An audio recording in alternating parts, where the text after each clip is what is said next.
Whoa, Wazam, you heard me?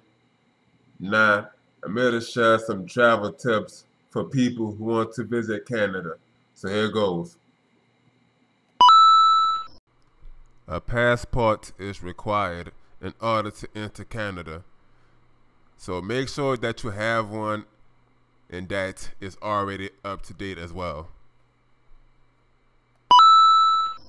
Depending on your nationality and length of stay, you may or may not need a visa prior to arriving in Canada.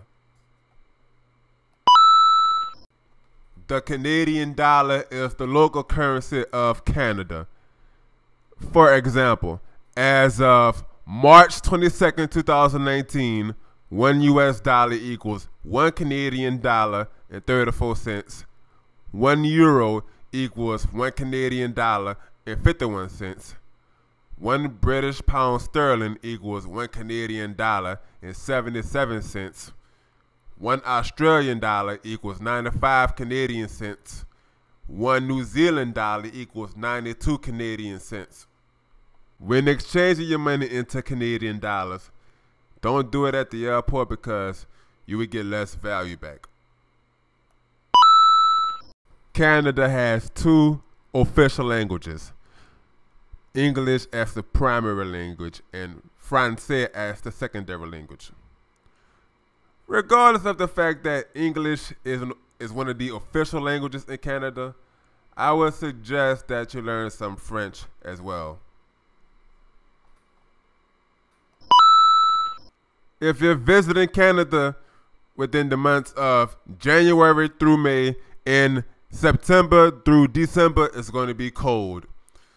So just bring a jacket and other warm clothing and gadgets to keep yourself warm. Summertime in Canada is from June to August, to the people out there that do not like cold weather. If you're going to Canada for the winter, there's activities like ice skating, snowboarding, skiing, riding on the snowmobile, etc., etc.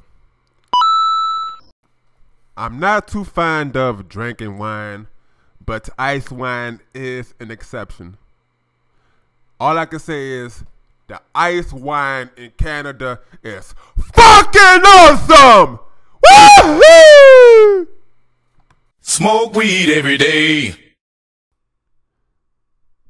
Marijuana is now legalized for medical and recreational use. But that does not mean you could take weed out of Canada or inside the airport. Even if it's coming from the US and different countries that has legal marijuana, just don't do it. It is still illegal to bring it into different countries and borders and stuff. Just don't do it. And on top of that, you have to be at least 19 years old to buy and smoke weed. And the maximum that you can carry is up to 30 grams. It is no surprise that Canada has US pre-clearance, because since it's one of the 6 countries that has US pre-clearance, and on top of that, Canada is at the top, USA is at the bottom. They're right next to each other, like next door neighbors and stuff. You hear me? So several airports throughout Canada has US pre-clearance. So if you're bringing in any luggage, you have to check in your luggage at the airport, then go through Canadian airport security, and then go to US Customs. After passing US Customs, you still have to recheck your luggage before getting on the plane on the way to USA. And if you have any, like a layover, it would be treated as a domestic flight.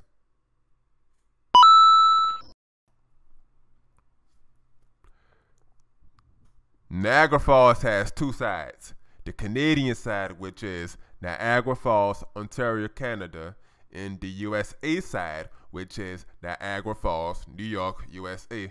But this time, I'm talking about the Canadian side.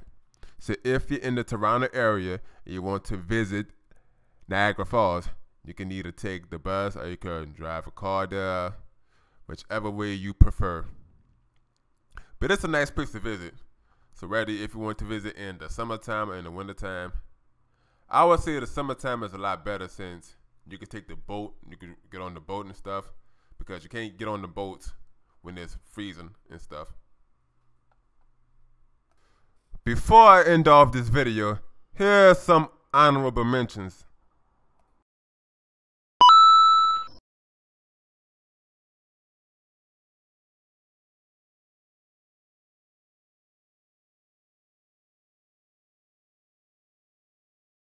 Any questions or concerns, leave comments below, you hear me? And I'm out.